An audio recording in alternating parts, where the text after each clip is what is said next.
Hola a todos los amantes y curiosos de la historia, bienvenidos a mi canal. Hoy os traigo la vida de Luisa de la Vallière. Ella fue una de las amantes del rey Luis XIV de Francia, pero a diferencia de las otras mujeres con las que el monarca compartió parte de su vida, ella tan solo era una inocente, piadosa e ingenua dama de compañía que cayó en las intrigas palaciegas y en todo el ajetreo sentimental en el que estaba envuelto el monarca, sino tan solo una mujer utilizada para sus intereses. Esta biografía es izada por petición de Margarita Murua, Paola Ahumada, Arcadia Com, Akuma Ichijo y Marisol Radillo. Françoise Louise de Lavant Leblanc nació el 6 de agosto de 1644 en la ciudad de Tours, en Francia. Fue hija de Lugon de Lavant Leblanc, que fue señor de la Vallière, y de la esposa de este, Françoise Le Prévost. El matrimonio tuvo 3 hijos en común, siendo Luisa la última de sus vástagos. La niña descendía de la baja nobleza francesa, pero su familia se había empobrecido con el paso del tiempo. Sus primeros años de vida fueron tranquilos.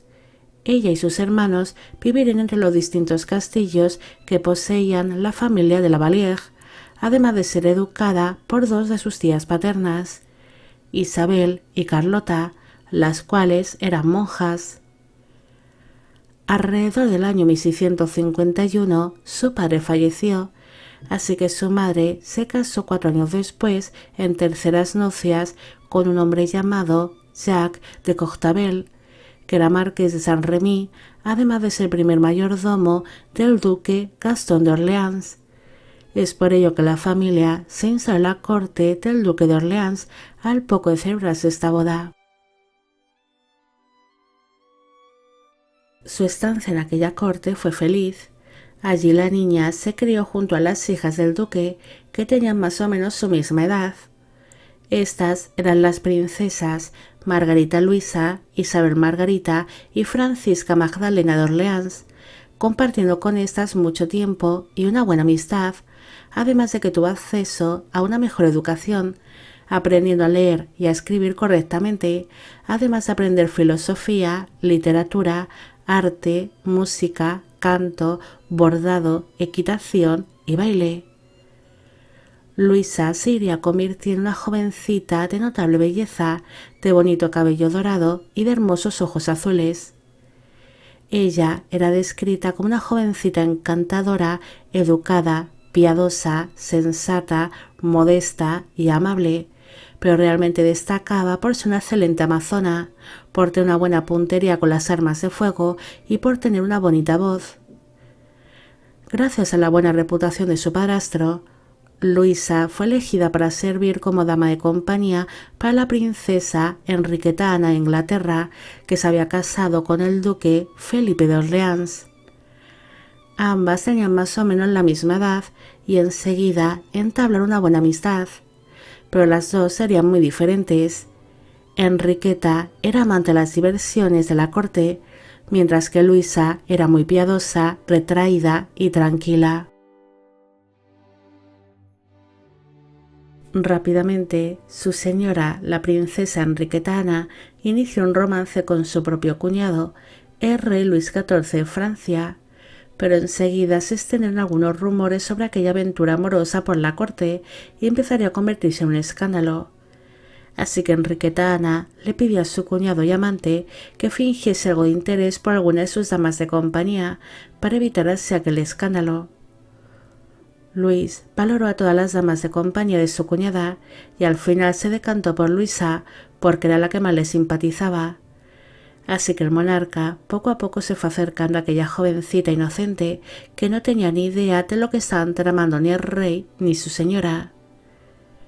Luis XIV se mostraba coqueto y halagador con ella, así que pronto se dejó de hablar del romance que tenía el rey y Enriqueta Ana.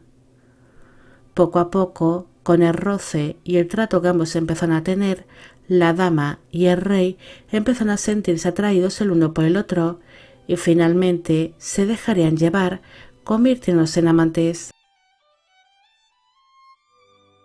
Luisa era una joven demasiado ingenua e inocente. Ella nunca había estado con ningún hombre, es por ello que se enamoró profundamente del rey, aunque éste ya tenía un buen recorrido en el mundo de las artes amatorias y había tenido unas cuantas amantes antes que ella. La dama no quería ni que la corte ni que su familia se enterase de aquel romance, porque no quería protagonizar ningún escándalo, así que ambos llevaron por un tiempo en secreto su relación. Pero un día algunos miembros de la corte se percataron de que Luisa llevaba un brazalete que pertenecía a la reina madre Ana de Austria, aunque este había sido un regalo por parte de Luis. Así que se lo devolvió inmediatamente al monarca tras sentirse muy avergonzada. Luisa no quería ni dinero ni pensiones por parte del rey. Ella solo sentía un amor puro hacia Luis y no quería nada a cambio. Incluso ella le hacía regalos caros al propio rey con su sueldo que percibía como dama de compañía, ahorrando todo lo posible para regalarle abrigos de piel y pequeñas joyas. Luisa amaba mucho al rey, pero pronto se sintió muy presionada por la corte, ya que su relación empezaba a ser conocida por todo el mundo. Algunos miembros de la corte la intentaron sobornar para que trabajase espiando al rey, ofreciéndola mucho dinero y objetos de valor, pero ella siempre se negó a espiar y a traicionar al hombre que amaba. La dama también se sentía muy mal por aquella relación extramatrimonial. Ella amaba locamente a Luis, pero se sentía muy mal por la esposa de este, la reina María Teresa de Austria, así que la intentaba evitar siempre que podía. Los amantes solían tener encuentros discretos por petición de Luisa. Ambos se encontrarían a escondidas en alguna de las habitaciones del palacio, donde darían rienda suelta a su gran pasión, además de que disfrutaban juntos de excursiones a caballo por los alrededores de Versalles. La dama también se mostró como una mujer muy celosa cuando escuchaba algunos rumores que decían que el monarca había estado a solas con alguna otra dama de la corte, interrogando después al rey sobre aquel encuentro y mostrándose profundamente dolida. Luisa continuó trabajando como dama de compañía de la duquesa Enriqueta Ana. Es más, se convirtió en su confidente y ésta la contaba todas las aventuras amorosas que tenían tanto ella como su marido, el duque Felipe de Orleans. Incluso la dama se escandalizó cuando su señora le comentó que ambos cónyuges compartían el mismo amante, el noble Armand de Gramont. Cuando Luis XIV se enteró de que su amante sabía todas las confidencias de los duques, se enfadó mucho con ella por no habérselas dicho, pero Luisa era una mujer leal a su señora y se negó a contar nada. Ante el enfado de su amante el rey y ante toda la presión a la que estaba sometida dentro de la corte, Luisa se retiró a un convento donde tuvo cierta tranquilidad por unos días, hasta que el monarca se presentó ante las puertas de aquel edificio santo con la intención de reconciliarse con ella. Luisa tuvo una serie de sentimientos encontrados. Ella amaba locamente al rey, pero sabía que su relación era pecado.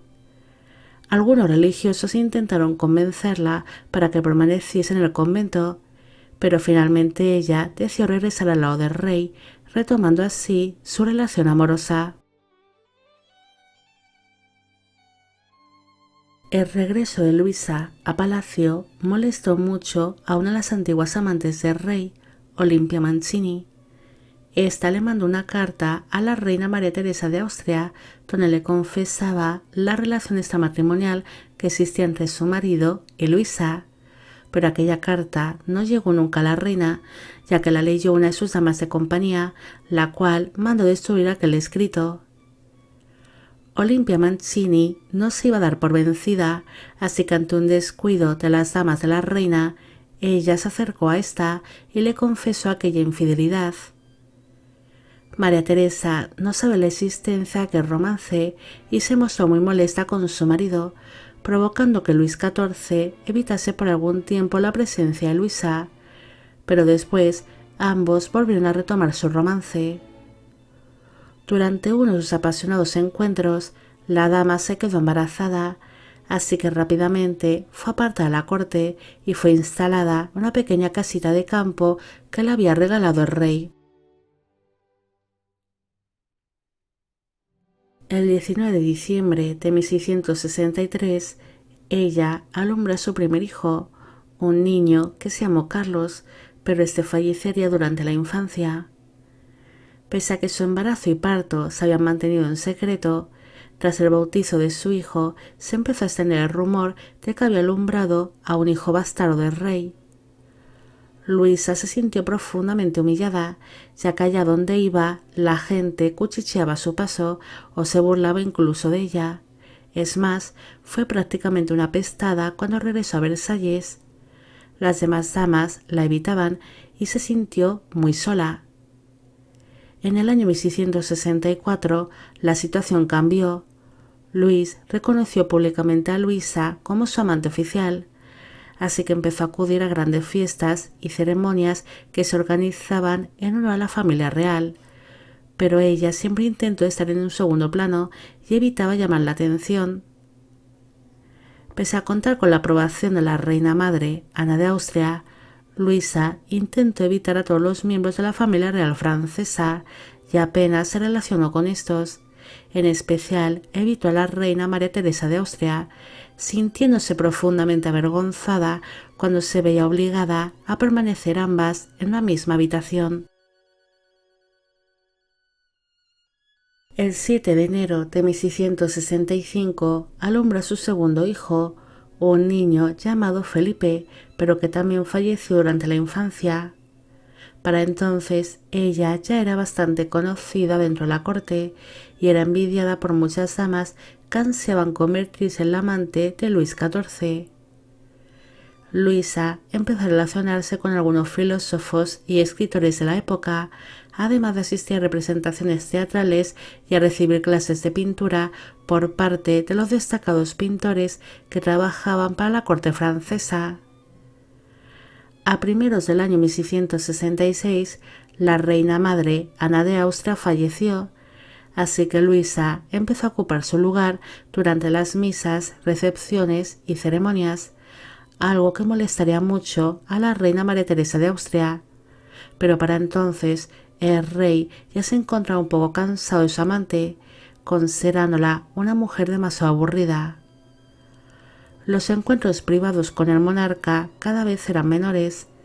Aún así, se quedó embarazada por tercera vez, alumbrando en el otoño de 1666 a una niña que se llamó Mariana. Esta llegaría a ser princesa consorte de Conti. Luis empezó a encapricharse a otra dama conocida como Madame Montespan.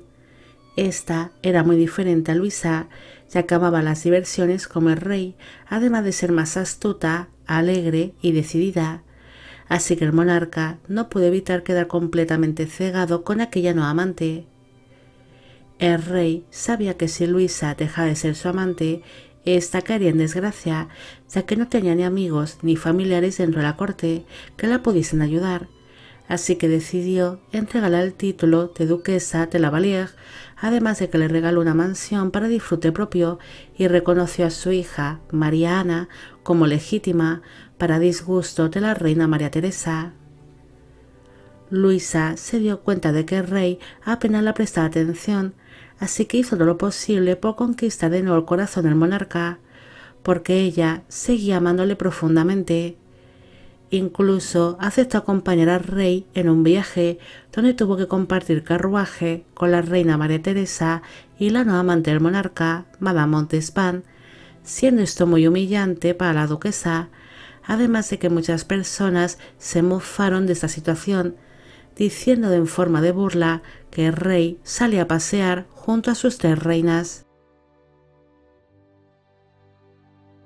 Luis apenas compartía el lecho con su amante oficial, y en uno de los esporádicos encuentros íntimos que mantenían, la duquesa se quedó embarazada de su último hijo, un niño que se llamó Luis, el cual también fue declarado legítimo. Para el nacimiento de su último hijo, el monarca ya no sentía nada por Luisa. Es más, tan solo utilizaba para mantener en secreto su apasionado romance con Madame Montespan. La duquesa sufrió mucho con aquella situación. Ella quería recuperar el amor del rey, además de que Madame Montespan la trataba sin ningún tipo de respeto ni educación. Finalmente, Luisa decidió alejarse del rey y reconoció su derrota ante Madame Montespan. Aquel gesto fue recompensado por el monarca, entregándola una cuantiosa pensión, aunque ella donaría una buena parte de la misma a los más necesitados. En el año 1670, Luisa enfermó gravemente y estuvo al borde de la muerte, aunque lograría recuperarse. Ella empezaría a pensar que alguna fuerza mayor había logrado su milagrosa curación, así que se volvió una mujer aún más piadosa. Según fueron pasando los meses, ella empezó a arrepentirse de haber mantenido una relación escandalosa con el rey y de todo el daño que le había ocasionado a la reina María Teresa, así que empezó a leer libros religiosos. Incluso ella misma escribiría algunos textos relacionados con la religión.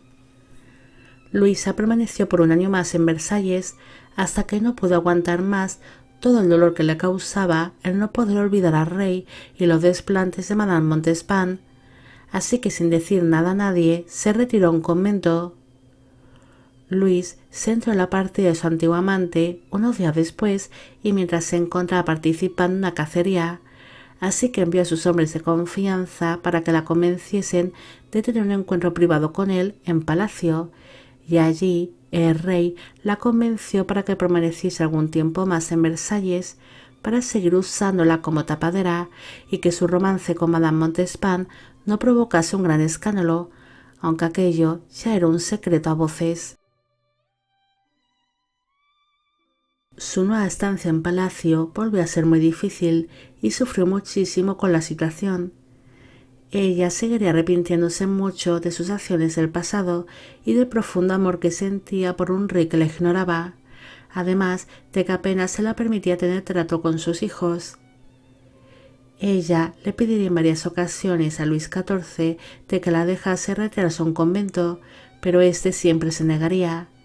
Es más, Luisa se sentiría muy humillada cuando fue nombrada madrina de uno de los hijos que tuvo el monarca con Madame Montespan. Varios miembros de la corte francesa intentaron que la duquesa cambiase de idea con respecto a tomar los hábitos. Incluso Madame Maintenon, que por aquel entonces tan solo era institutriz de los hijos ilegítimos del monarca y aún no era la amante del rey, le diría a Luisa que la vida religiosa era complicada y que pasaría muchas penurias, pero la duquesa la contestaría que más había sufrido en la corte francesa. En marzo de 1674, finalmente Luis aceptó que su antiguo amante se retirase a un convento ante su gran insistencia. Luisa había contraído una gran deuda en Versalles por el costoso estilo de vida que había dentro de la corte, pero el rey se negó a perdonar a sus deudas, así que tuvo que pedir a sus hijos que se hiciesen cargo de aquella deuda por ella. También pidió un favor personal al monarca, que consistía en que le entregase una pensión a su madre y a sus hermanos, algo que Luis aceptó. En la corte se realizó una emotiva despedida para la antigua amante real, donde se dice que el rey incluso se emocionó y donde pudo despedirse de sus hijos, además de que Luisa se arrodilló ante la reina y con lágrimas en los ojos suplicó por su perdón, a lo que María Teresa contestó que ya la había perdonado hacía tiempo.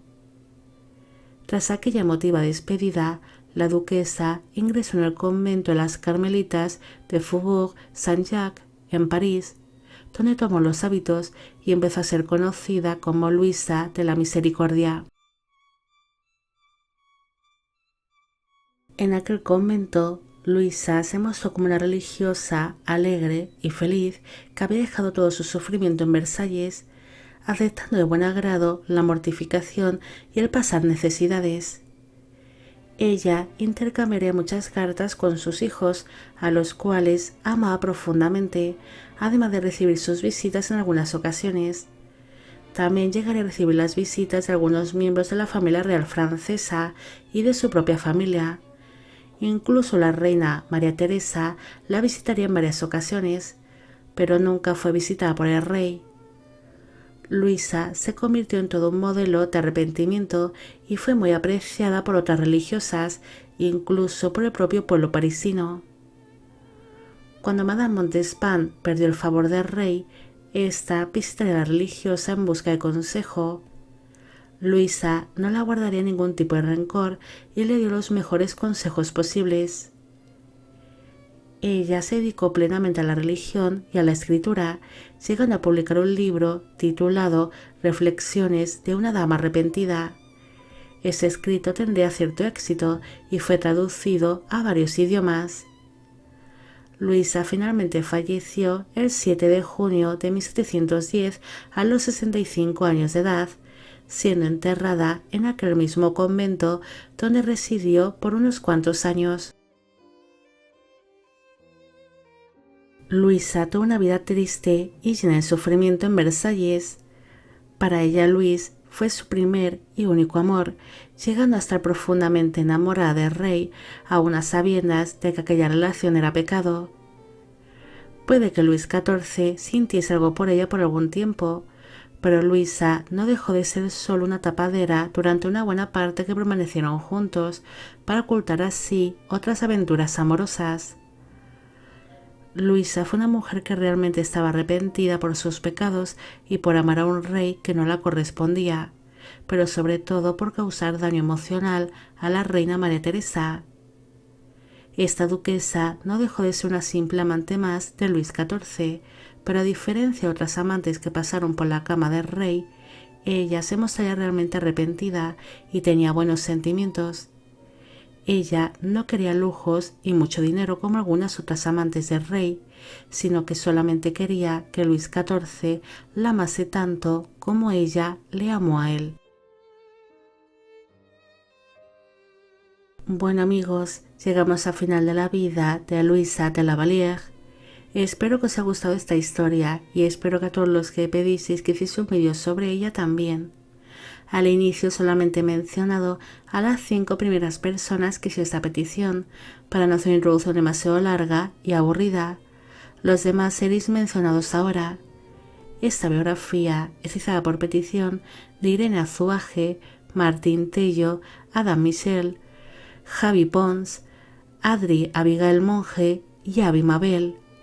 Y con esto me despido. ¡Hasta la próxima!